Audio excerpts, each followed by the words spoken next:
Hello, my name is Richard Rudd and I am the founder and author of The Gene Keys. The Gene Keys is a big book and a great big synthesis of world wisdom drawn from many different disciplines.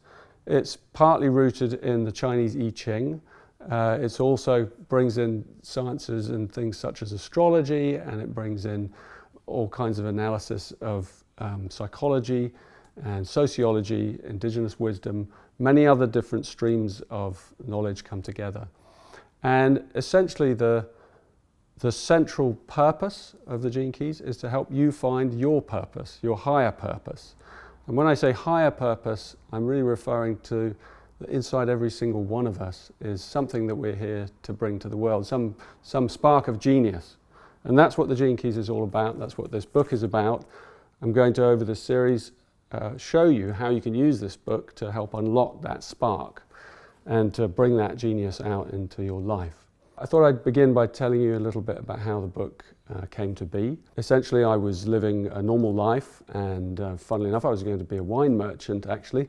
That's my family trade. And I was in my early 20s, and I woke up one morning and everything had changed. I woke up into an altered state of consciousness, and it was a spontaneous event. It took me by surprise. It lasted for 3 days and 3 nights, and I didn't sleep in those 3 days and those 3 nights. But what I received is a huge amount of information from the cosmos, I guess. And it wasn't really in any form. It was almost like a memory. And one thing that was very powerful in that experience for me was that I had the experience that light was moving through my body. It was streaming out of the cells of my body, and it was streaming out of the DNA of my body.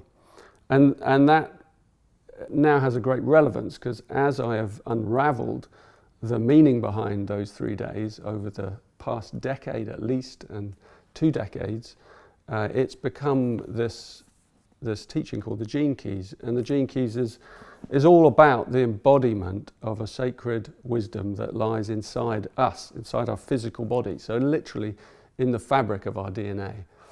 And so working with the Gene Keys is a way of waking up and triggering that light, catalyzing that same light, that light of a higher consciousness that lives inside every single one of us.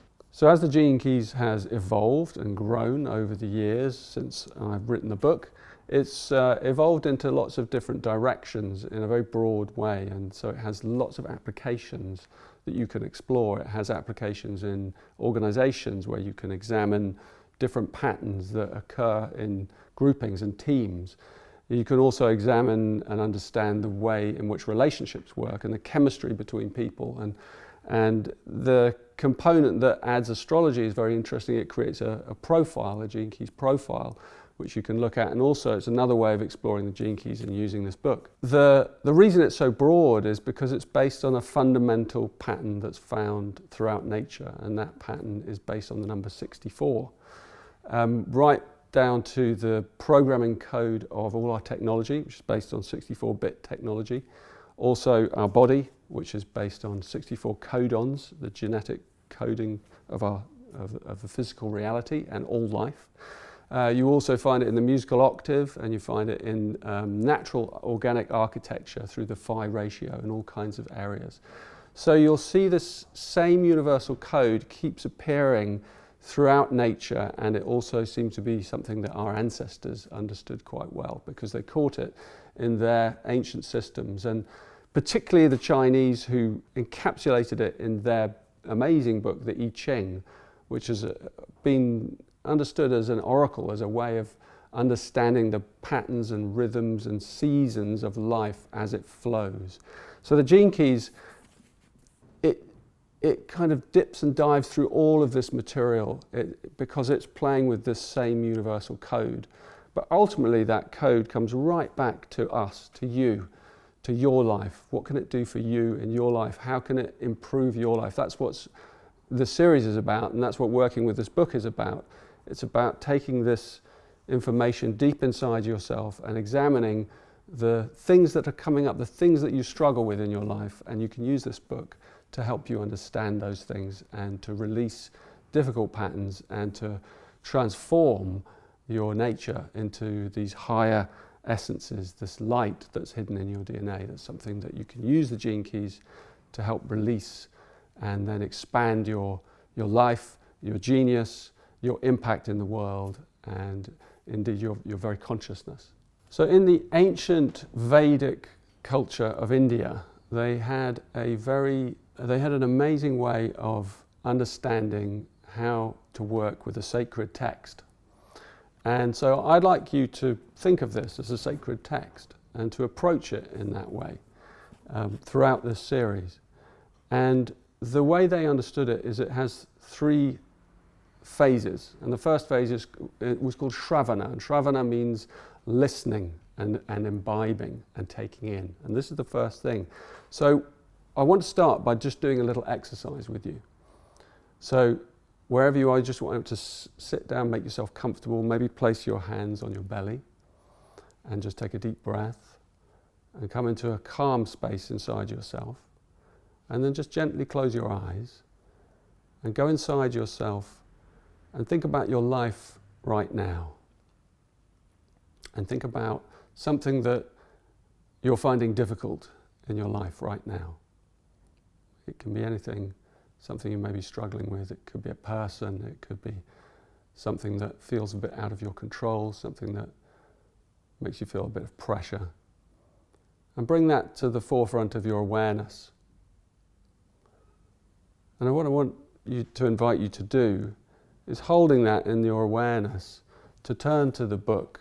You can open your eyes and to hold the book and then to open the book at random at any page and then look at that page and read the place where your eyes are light naturally. And you're going to read that and then take some time to read that, and also you might like to read that whole chapter. So go back onto the beginning of the chapter if you need to and just read it to the end and then stop, and then you can pause while you're doing this and then come back and I'll take you to the next level. So the second phase of this exercise and the second approach by the Vedic teachers towards dealing with a sacred text, reading a sacred text, is called manana. And manana means deep distillation and contemplation. So what you do at this stage is you take the thing that you've read, and you might want to reread it, but you're going to go deeper into it this time, and you might take out a pencil and you could underline phrases that come up, and you're going to contemplate what you've read and see if there are certain things that come to light that connect with the challenge that you have brought to the forefront of your mind. So this is a process, a little bit of a process, and you need to use your intuition and you need to let your logical brain sink slightly to the background as you do this and bring it up, something that comes up inside your body perhaps, something that gives you a feeling, an uplifting feeling. That's what you're looking for, something that gives you a sense of inspiration. And so perhaps you can distill that down to an image or a memory that it might trigger in you. It might be a phrase, it might even just be a single word. And once you've distilled it in this phase, that's what you're looking for. You're looking to bring it out, the insight, the uplifting insight. So take your time with this phase, as long as you need, and just try and distill to that insight, that uplifting insight that comes from the text. The third and final phase of this exercise of working with a sacred text is called nididasana. And nididasana refers to the satori, refers to the revelation as the information, as the spiritual insight. It goes deeper and deeper into the cells of your body, and then it catalyzes something back out, a feeling of expansion of some form, a feeling of releasing that light from within your DNA. For this last part, just close your eyes and take a breath and come back inside yourself. And allow those words, or that word, or those ideas, or that image that you've gathered in the second part throughout this exercise to just dissolve inside you like a pill, like you've swallowed a homeopathic pill and it's dissolving inside you, back into the bones, back into the DNA, back into the fabric of your being, so it disappears. And then what you do is you just wait and you open yourself. You open your mind, you open your heart, and you invite something to come. You invite a revelation to move through your being. It may take some time, it may come out later in the day, but just remain soft and open and allow it to come in its own timing. And that's Nididasana.